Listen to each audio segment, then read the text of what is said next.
Welcome to the Tech Egg. Don't get scrambled. Enjoy the video.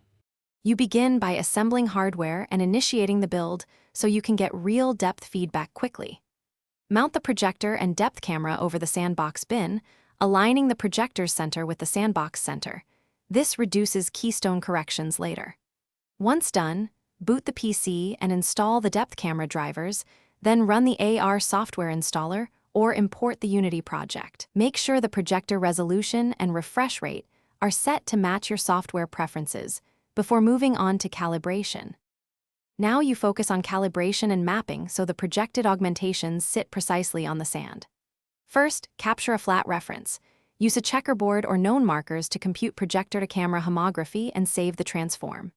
Next, tune depth settings. Adjust range, apply temporal smoothing and a median filter to reduce speckle noise.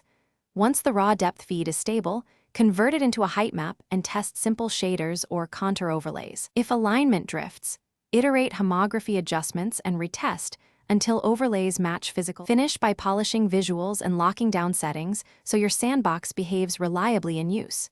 Tweak shader parameters, color ramps, contour thresholds, and water flow smoothing, while keeping frame rate above your target to avoid latency. Save calibration profiles and back up the projector to camera, transform plus height map scale. If the projection misaligns or flickers, rerun the homography step, increase depth filtering, and eliminate ambient light sources that confuse the camera. One key tip: if contours jitter, raise temporal smoothing slightly and remeasure the flat reference.